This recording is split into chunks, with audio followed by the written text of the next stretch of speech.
ఈరోజు మనం టమాటా పప్పును కుక్కర్లో కాకుండా విడిగా ఎలా తయారు చేసుకోవాలో చూద్దాము. ఈ పప్పు మనకి కుక్కర్లో కన్నా కూడా ఇలా విడిగా చేసుకుంటే టేస్ట్ అనేది చాలా బాగుంటుంది.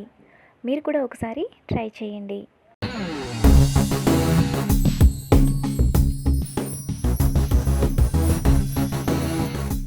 టమాటా పప్పు తయారు చేయడానికి కావలసిన పదార్థాలు: మీడియం సైజ్ టమాటాలు 5, కందిపప్పు 150 గ్రామ్స్, ఉల్లిపాయ పెద్దది 1, పచ్చిమిర్చి 4, చింతపండు చిన్న నిమ్మకాయ సైజ్ అంతా, కారం 1 టేబుల్ స్పూన్, పసుపు 1/2 టీ స్పూన్, ఉప్పు తగినంత, పోపు దినుసులు 1 టేబుల్ స్పూన్, ఇంగువ చిటికెడు, కరివేపాకు కొద్దిగా, ఆయిల్ 1 టేబుల్ స్పూన్. టమాటా పప్పు తయారు చేసుకునే విధానం: ముందుగా స్టవ్ మీద ప్యాన్ పెట్టుకొని అందులో 2 గ్లాసుల వాటర్ పోసుకోవాలి.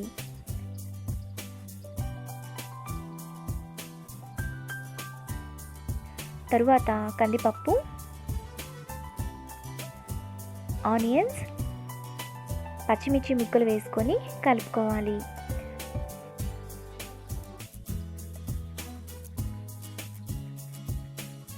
ఇప్పుడు కందిపప్పును ఉడకనివ్వాలి.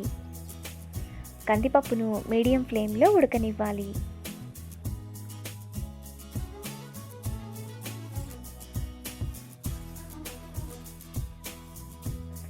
పప్పు మనకు ఈ విధంగా ఉడికాక అందులో టమాటా ముక్కలు, చింతపండు రసం, 1/2 గ్లాస్ వాటర్ పోసుకొని కలుపుకోవాలి.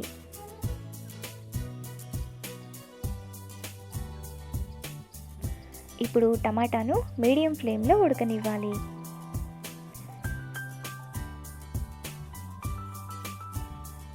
టమాటా కూడా ఈ విధంగా ఉడికాక అందులో ఉప్పు, కారం వేసుకొని కలుపుకోవాలి.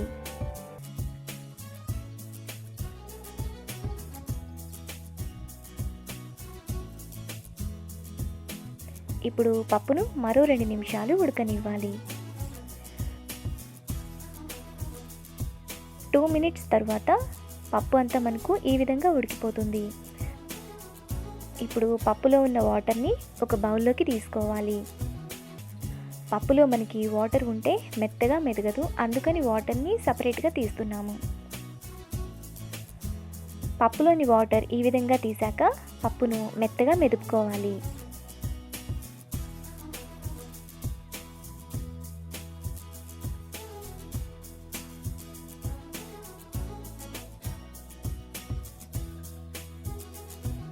ఇలా మెదిపాక పక్కన పెట్టుకున్న పప్పులోని వాటర్ వేసుకొని కలుపుకోవాలి.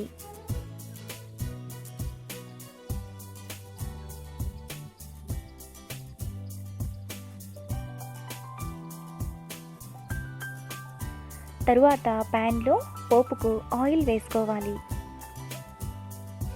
ఆయిల్ వేడయ్యాక అందులో పోపు దినుసులు వేసుకొని ఫ్రై చేసుకోవాలి.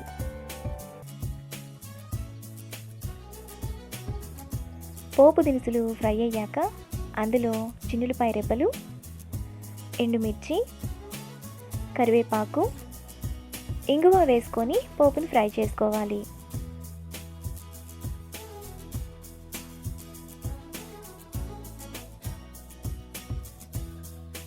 తాలింపు ఈ విధంగా ఫ్రై అయిన తర్వాత పప్పును వేసుకొని కలుపుకోవాలి.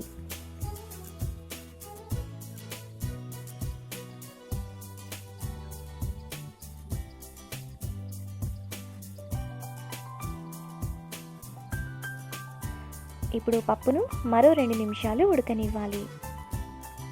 2 మినిట్స్ తర్వాత పప్పు మనకు రెడీ అవుతుంది. ఇప్పుడు బౌల్లోకి తీసుకొని సర్వ్ చేసుకుంటే ఎంతో టేస్టీగా ఉండే టమాటా పప్పు రెడీ.